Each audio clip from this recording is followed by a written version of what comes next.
खलीजी ममालिक का शेंजियन तर्ज का वीजा मुतारिफ कराने का फैसला। जराये के मुताबिक जीसीसी अमल दरामद जल्द शुरू होगा। अमल दरामद के बाद एक मुल्क के विजिट वीजा पर 6 ममालिक में एंट्री हो सकेगी। इसी पर मजीद बात कर लेते हैं। हमें ज्वाइन किया है director news and current affairs 7 news Javed Gaffari साहब। सर, बहुत शुक्रिया आपके कीमती वक्त का। कहिएगा, जीसीसी ममालिक के इस फैसले को कैसे देखते हैं आप?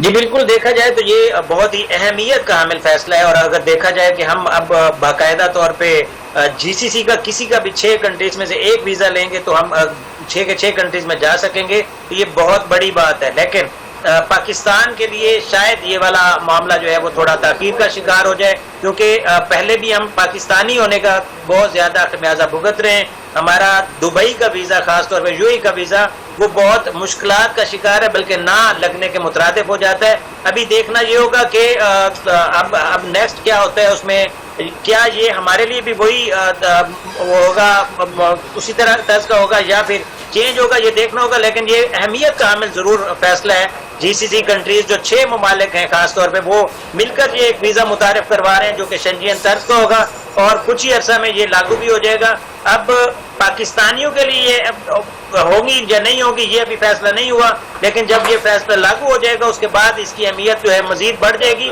और सेम वही वाला स्टाइल जो यूरोपियन स्टाइल है वो वाला वीजा मुतारिफ करवाने की कोशिश की जा रही है जीसीसी की जानिब से।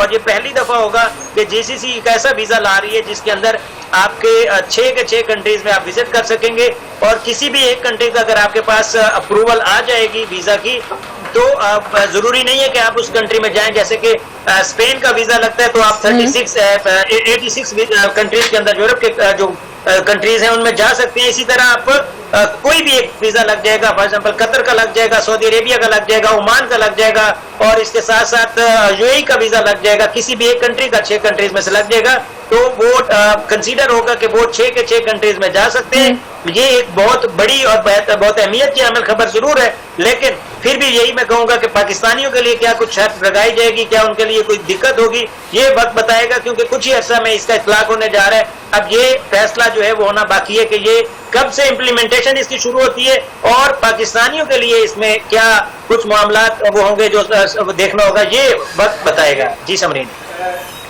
सर, शेंजियन तर्ज का जो वीजा है इसका मुतारिफ कराने का मकसद सिर्फ पाकिस्तान के लिए फायदेमंद होगा या दूसरे ममालिक के लिए भी? ये पूरी दुनिया के लिए है। सेम जैसे शेंजियन वीजा है ना, वो भी सिर्फ पाकिस्तानियों के लिए नहीं है, वो भी किसी एक जगह का वीजा लगता है तो वो पूरे आप शेंजियन कंट्रीज में जा सकते हैं। सेम वही तरीकाकार होगा कि एक अमेरिकन जो बैठा हुआ वीजा लगवाता है दुबई का, तो वो अपने बाकी जो 6 ममालिक हैं वहां पर भी जा सकेगा। सेम वही पैटर्न होगा। ये सिर्फ पाकिस्तानियों के लिए नहीं है। मैं तो पाकिस्तानियों का इसलिए बार बार जिक्र कर रहा हूँ कि पाकिस्तानियों का पहला जो यूएई का वीजा है वो भी नहीं लग पाता। देखा जाए तो शायद 5% वीजा जो है वो अभी उनको वो लग रहे हैं, बाकी 95% वीजा जो है वो अभी भी रिजेक्ट हो रहा है। कोई ना कोई वजह बना के पाकिस्तानियों को मुश्किलात का सामना है।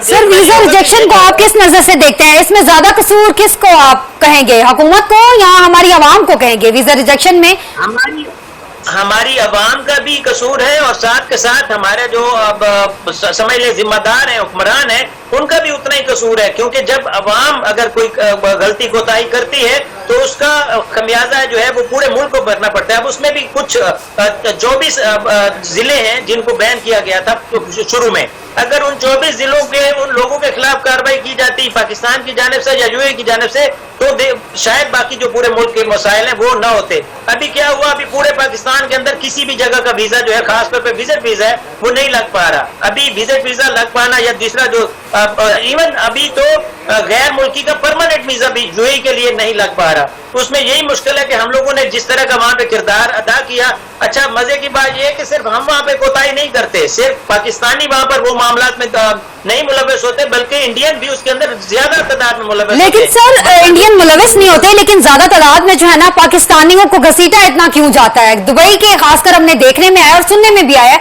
कि दुबई एक ऐसा, मेरे ख्याल में वाहिद वो सिटी है जिसमें ज्यादा पाकिस्तानी को वीजा को लेकर प्रॉब्लम होती है, घसीटा जाता है। उसकी वजह यह है कि पाकिस्तानी वहां पर उस तरह बिजनेस नहीं कर रहे जिस तरह इंडियन बिजनेस कर रहे हैं। आप ये देखें कि यूएई के अंदर सबसे ज्यादा बिजनेस जो है वो इंडियन कर रहे हैं। तो उस तरह अगर देखा जाए कि पाकिस्तान में वो हम लोग वहां पे मजदूर तबका ज्यादा लोग हैं, वहां पर लेबर क्लास जो है वो पाकिस्तानियों की ज्यादा है, जबकि इंडिया की ताजर की बिरादरी ज्यादा है। वहां पर जो मुलाजमीन पेश है वो इंडियन के, श्रीलंका के, बांग्लादेश के, इन तीनों चारों ममालिक के हैं, लेकिन सबसे ज्यादा जो ताजर बिरादरी है वो समझ ले तजारत जो करता है वो इंडिया करता है, तो इसलिए उनको इतनी मुश्किलात का सामना नहीं करना पड़ता, लेकिन हमें ये मुश्किलात का सामना जरूर करना पड़ता है। हमारी प्रॉपर्टीज बहुत ज्यादा है पाकिस्तानियों की वहां पर, और अच्छी अच्छी जगह पे बहुत महंगी महंगी है, हमारे सियासतदानों की भी है, हमारे ब्यूरोक्रेट्स की भी हैं, लेकिन हमारा मजदूर तबका वहां पे ज्यादा है, जिसके वीजे को प्रॉब्लम भी उन्हीं को होता है, क्योंकि जिसकी प्रॉपर्टी है उसको वीजा लग ही जाना है, उसको उसके मुख्तलिफ मामलात हैं। लेकिन जो पिसता है वो गरीब तबका या लेबर तबका कह ले कि वो पिसता है, और उनकी वजह से पाकिस्तानी जो है इस वक्त मुश्किल से दो चार हैं। बाकी इंडियन इसलिए मुश्किल से दो चार नहीं है क्योंकि उनका अगर क्या कहते हैं कि 20% या 10% या 5% करप्शन कर रहे हैं, तो 95% या 90% या 85% वहां पे जनरेट भी कर रहे हैं, तो इसलिए इंडिया में इतना मुश्किलात का सामना नहीं करना पड़ता जितना पाकिस्तानियों को मुश्किलात का सामना करना पड़ता है। सर, आप क्या समझते हैं कि ऑपरेशन बुनियाद मरसूस के बाद अब ये पाकिस्तान के लिए नई कामयाबियां हैं कि पाकिस्तान की दूसरे ममालिक में रिकग्नाइजेशन बहुत अच्छी हो जाएगी? पाकिस्तान के लिए कितनी मुश्किलात हैं ये तो हमारे जो हुक्मरान है ना, ये उनके ऊपर वो होता है। अब हमारे हुक्मरान कितना चाहते हैं पाकिस्तानियों को आसाइश देना, ये हम पाकिस्तान में रहकर भी देख लेते हैं और ओवरसीज भी देख लेते हैं। अब एक और भी बात कही जाती है, जिस तरह की आवाम होती है उस तरह के हुक्मरान उसके ऊपर लगाए जाते हैं। हमारे हुक्मरान कितना संजीदा है हमारे मसाइल को लेकर, वो तो हम पाकिस्तान में भी देखते हैं, और पाकिस्तान से बाहर हैं जो हमें, फॉर एग्जाम्पल मैं 4 साल बाहर रहा हूं तो मुझे पता है कि वहां पर क्या मुश्किलात हैं, और हम किस तरह वहां पर बसर जिंदगी करते हैं वो भी हमें ही पता है, और जिस तरह हम वहां पर अपने रहन सहन जिस तरह का रखते हैं और जिस तरह के मामलात हम रखते हैं वो हमारी हुक्मरानों को शायद नहीं पता, इसलिए शायद वो इन मुश्किलात से नबरदस्त भी नहीं हो सकते। बाकी वही बात है कि जो जहां पर भी रहता है वो अपनी जगह खुद बनाता है, और उस जगह के ऊपर वो कितना फायदा ले सकता है या कितनी देर रह पाता है वो उसके अपने अंदर होता है, ना कि हमारे हुक्मरान जो अपना ही सिर्फ सोचते हैं वो किसी का नहीं सोचते। और हमारी जैसे हुकूमत का सिस्टम है, निजाम है, उसके ऊपर भी हम जरूर सोचेंगे, देखना चाहिए हमें कि 5 साल एक टर्न्योर होता है तो अगले 5 साल कोई और हुकूमत होती है, तो वो माइंड चेंज हो जाता है। जब माइंड चेंज होता है तो फिर वो गेम जो परमानेंट है वो नहीं रहता। हमारी पॉलिसी जो है वो पॉलिसी मेकर्स को चाहिए कि वो एक मुस्तकिल कोई पॉलिसी बनाए। हमारी पॉलिसी मुस्तकिल नहीं होती जिसकी वजह से हमें मसाइल होते हैं। सर, खारजा पॉलिसी हमारी बेहतर क्यों नहीं होती? हमारी खारजा पॉलिसी इसलिए बेहतर नहीं होती क्योंकि हम मुस्तकिल मिजाज नहीं है। कोई पॉलिसी जो हम बना रहे हैं, आज बना रहे हैं, आज के वजीर खारजा इसाक डार है, इससे कबल वजीर खारजा बिलावल भुट्टो जरदारी थे, इससे कबल जो वजीर खारजा थे शाह महमूद कुरैशी थे।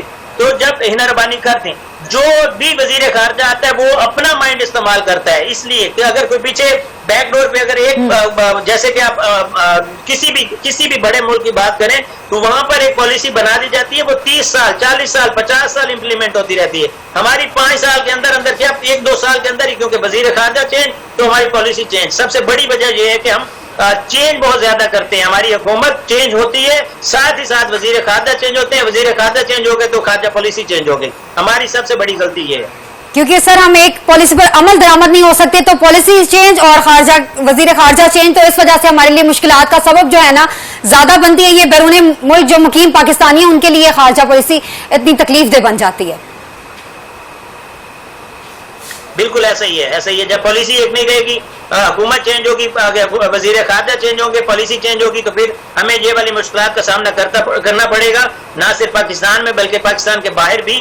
हमारी शोहरत भी इसीलिए वो क्या कहते बाकायदा नहीं हो पाती, उसकी वजह सबसे बड़ी यही है क्योंकि हमारी जो सिस्टम है वो बेकायदा है। जब आपका सिस्टम ही बेकायदा होगा तो हमारी शोहरत भी बेकायदा ही रहेगी। सर, अभी जो वजीर खारजा है उन्होंने ये पॉलिसी बनाई है, तो इसके बाद जो नए वजीर खारजा आएंगे वो नई पॉलिसी बनाएंगे, फिर हम उस पॉलिसी के मुताबिक चलना पड़ेगा। ऑब्वियसली जब माइंड चेंज होता है, गेम चेंज होती है, जब सियासत चेंज होती है तो सारा कुछ चेंज हो जाता है। वजीर खारजा सिर्फ पॉलिसी नहीं बनाते, जो बाकी मामलात हैं, हमारी एस्टेब्लिशमेंट है, हमारे ब्यूरोक्रेसी है, हमारा फॉरेन ऑफिस पूरा है, या फिर हमारे हुक्मरान है। फॉर एग्जाम्पल अब सदर आसिफ अली जरदारी हैं तो उसके नीचे वजीर आजम मुस्लिम लीग नून के शहबाज शरीफ हैं, तो उसके नीचे जो वजीर खारजा हैं वो मुस्लिम लीग नून के। ये सारे माइंड मिलकर जब पॉलिसी बनाते हैं तो अगली दफा सारा का सारा सिस्टम ही चेंज होता है। उसमें सदर कोई और होता है और वजीर आजम कोई और होता है, वजीर खारजा कोई और होते हैं। तो ये सारे जब एक तरह की पॉलिसी बनाने के लिए एक तरह का माइंड होना जरूरी है। हमें मुल्क पाकिस्तान के अंदर देखा जाए तो ये सबसे बड़ी मुश्किल ये है कि क्योंकि निजाम हर 5 साल बाद, 3 साल बाद, 2 साल बाद चेंज हो जाता है तो पॉलिसी भी तब्दील हो जाती है। सर पॉलिसीज तो बनती रहती हैं लेकिन अमल दरामद नहीं होता पॉलिसीज पे, इसकी क्या वजूहत है सर? हाँ, अमल दरामद की भी फुकदान जरूर है, क्योंकि जो पॉलिसी बन जाए उस पर अमल दरामद हो जाए तो भी बहुत सारी मुश्किल से बचा जा सकता है। ठीक है सर, एतराजात तो होते रहते हैं लेकिन अमल दरामद नहीं होता। खलीजी ममालिक का शेंजन तर्ज का जो वीजा है ना, उसके लिए खुशखबरी ये है, मुसलमानों के लिए भी कह लें, पाकिस्तानियों के लिए विजिट वीजा पर 6 ममालिक में शायद पाकिस्तान भी इसी फहरिस्त में शामिल हो जाएगा, एंट्री हो सकेगी। जी बिल्कुल, पाकिस्तान शामिल हो जाएगा, लेकिन पहले जो वीजा दुबई का यूएई का खास तौर पे वीजा है उसके ऊपर पहले से पाबंदी जो है, या जो कि बगैर किसी वजह के कह लें या बाकायदा तौर पर अनअनाउंस्ड पाबंदी है, उसको खत्म करना होगा। शायद उसके लिए फिर हमारे लिए आसानी हो जाए कि हम कतर का वीजा अप्लाई करें तो हम यूएई भी जा सकें, सऊदी अरेबिया भी जा सकें, ओमान भी जा सकें, और इस तरह ये हमारा जो मसाइल है वो खत्म हो सकें। लेकिन पहले देखना ये होगा कि हमारा क्या वो मुश्किल उसके ऊपर कुछ सोचा जाता है या नहीं सोचा जाता, उसके बाद ये वाला वीजा हमारे लिए आसानी का बायस जरूर होगा। ठीक है सर, बहुत शुक्रिया सर आपका, आपके कीमती वक्त का बहुत शुक्रिया।